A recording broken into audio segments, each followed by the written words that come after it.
right, looking now at Titus chapter 3, verse 5. I'll start by reading it in the Greek, reading from the UBS 5 on the right and SBLs on the left for comparing any differences there. Uk ex ergon ton en dikaiasune ha epoiesamen hemes ala kata ta autu eleas esosen hemas dia lutru palin genesis palin genesias, there we go, I added the new in there, kai anakainosis anakainoseseos pneumatos hagiou. There we go. So reading through that in the New American Standard, and I'll underline the parallels as I go. So he saved us. This is right down in the middle here. He, and that's an implied he because of the ending of that verb. He saved us, not on the basis of, or not from, not on the basis of deeds or works, which we have done, we ourselves have done. Hemes, an emphatic pronoun here. Which we ourselves have done in righteousness.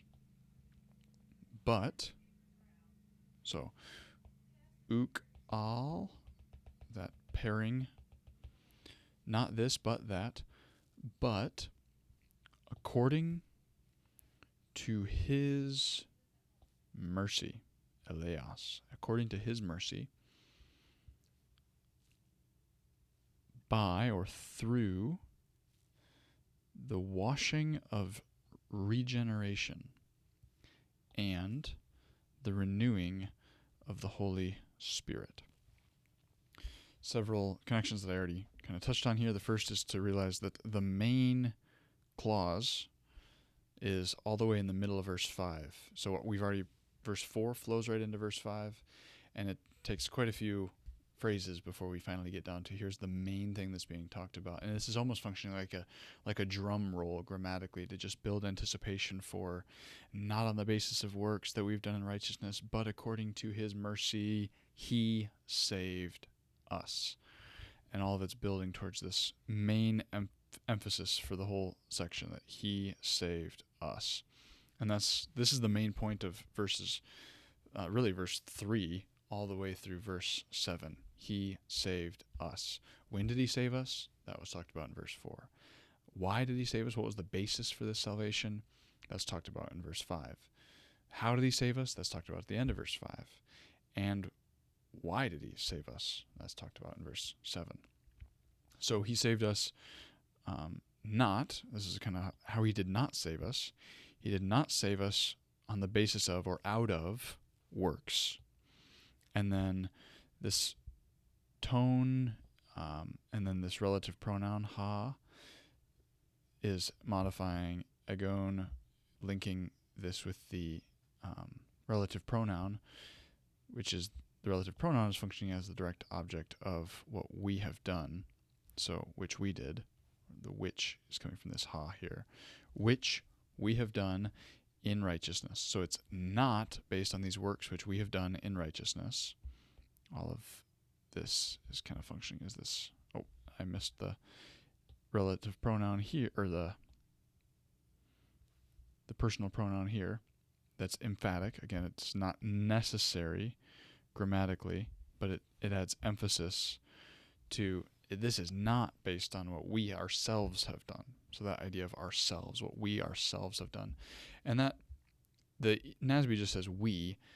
I think the ESV, oh no, maybe not. Not LSB, not NASB or ESV bring across that we ourselves aspect. But you wouldn't have to, of course, but it does add emphasis there. So not on the basis of these works, but according to, or on the basis of his, that's the pronoun here, his mercy, eleos. And you can see the various translations for this term, eleos. It's a pretty common word in the New Testament, but very consistently translated mercy. The Lunita has to show kindness or concern for someone in serious need, which, if we reflect back on verse 3, we realize why we needed mercy, because we were creatures not deserving it. So that is the description of why, what is the basis on which we were saved, not our works. Our foundation, our hope, our resting place is his mercy when we consider our salvation. So on the basis of his mercy, he saved us. How did he do that? Here we have another preposition, and I'll just go through in a different color highlighter, probably a red highlighter, and just highlight all the prepositions here. We have ex, we have en, we have kata, we have dia. There's a number of different prepositions in this passage. So according to his mercy, he saved us through lutro, is the idea of washing. Lutro, a wash or a bath, and this is the idea of cleansing, spiritual cleansing that the Lord provides at salvation. And then we have this word that only occurs, I believe, twice in the New Testament. Yes, once where it can be translated rebirth, which is what we're looking at, and the other is a very different sense altogether, the idea of renewal or the new age, and that's talked about in Matthew 19. So an interesting word that would be worthy of doing further in-depth study on. But this is the idea of at regeneration, at that new birth. The concept is talked about in John 3. The word itself is not, but the concept of you must be born again. There must be a new or an again beginning, a new birth.